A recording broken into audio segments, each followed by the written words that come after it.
Well, hi there. It's nice to see you again, or for the first time. Welcome to Tim and Food.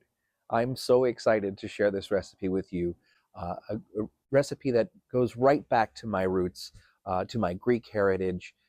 Growing up with a father who had a passion for cooking and whose parents came right from Greece to the United States, I learned a lot about Greek food very quickly and ate some delicious food in my upbringing. Today I share this with you, a Greek soup called Youvarlakia Avgolemono. Now, one of the reasons I made this soup is because it is freezing outside. I don't know where you are, but it is cold here. I mean, chill you to the bones cold. And nothing better than soup on a cold day to warm your belly.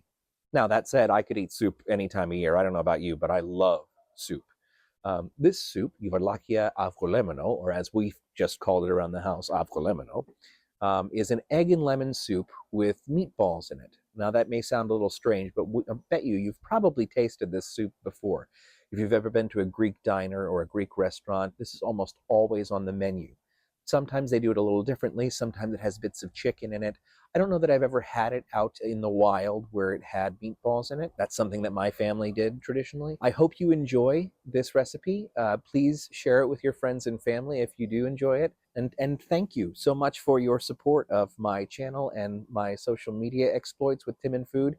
I've really, really enjoyed making this content for you, so I hope you enjoy watching it. Enjoy this recipe from my family to yours.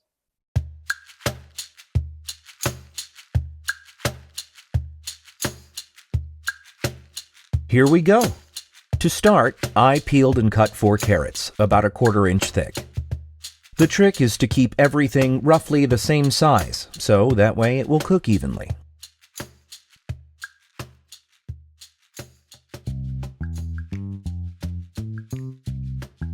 Then I moved on to celery. 2 larger stalks, and then the heart of another bunch that I had, roughly the equivalent to 1 more stalk, 3 in total. As you can see, I had a curious little helper fresh from an Oreo who decided to lend me a hand peeling onions. I want to peel it. It brings me such joy that she's interested in the kitchen and wants to help. This is how I learned.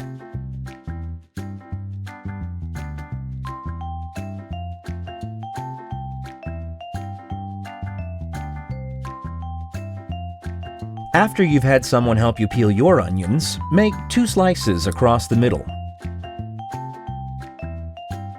And several slices to the root, but not through it. Then slice across to dice. Into my well-loved Dutch oven, I put about 2 tablespoons of olive oil and then added my mirepoix. That's French for cut-up vegetables used to season meat. It's usually carrots, onion, and celery. Season with salt and pepper, the latter of which comes from a pesky lightsaber, and give a stir.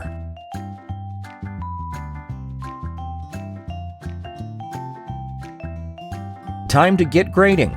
Using a microplane, we're going to grate 4 cloves of garlic. 2 of them will be used in the soup, and 2 of them used in the meatballs. You could certainly chop it all up if you don't have a microplane.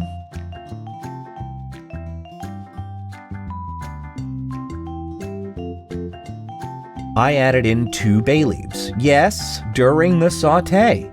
Believe it or not, putting your bay leaves in early will bring out more of their essence. Next comes 2 of the 4 garlic cloves. Add them to the pot and give a good stir. Then in goes about 6 cups of water.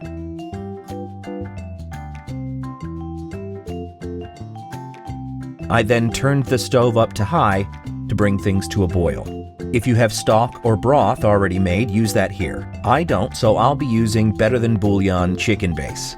This product is one of my favorites. While we wait for the soup to come to a boil, let's get started on the meatballs. You can most certainly do this ahead if you need to. Dice up a small onion, essentially the same way, but with everything much closer together to make a fine dice. You want everything that goes into the meatballs to be chopped up as finely as possible so that the meatballs don't break apart when they're cooked. Now let's chop up some fresh parsley. As I mentioned with the onions, we need to make sure this is chopped up quite fine. You could also use a food processor for this if you didn't have time to chop the parsley. Gather up the parsley and run your knife through it, turning the bunch this way and that in order to chop super fine. Into the bowl it goes, along with your chopped onions from earlier and 2 remaining garlic cloves. Now the ground beef. I'm using 85-15 here, that's 85% lean, 15% fat, so that the meatballs stay moist and tender. You could use ground lamb, chicken, or turkey alternatively. Typically, when making meatballs for this dish, you use rice. However, I wanted to get dinner on the table quickly, so I added breadcrumbs instead. I also added 1 beaten egg, some salt, pepper, and dill. I didn't have and couldn't find any fresh dill, so I had to use dried. I think it turned out okay, but it is much better with fresh herbs.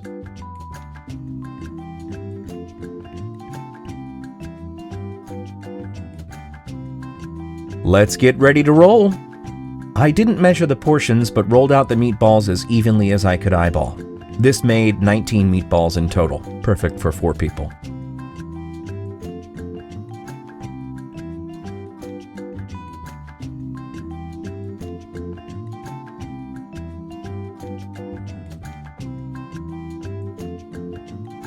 Anyway, now with the soup to a boil, add the rice, lower heat, and simmer.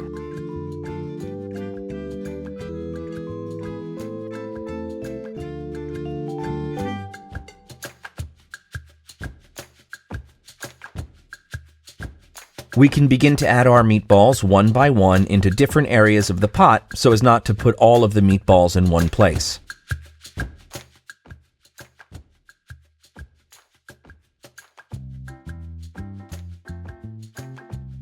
Stir to make sure they are evenly distributed. Time for the avgolemono process. This is to say, cutting the eggs with the lemon and the broth to combine all items without scrambling the egg. Crack the eggs into a bowl.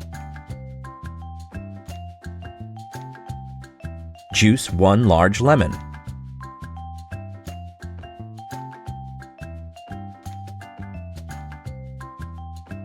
Add water so that the juice is a little less acidic.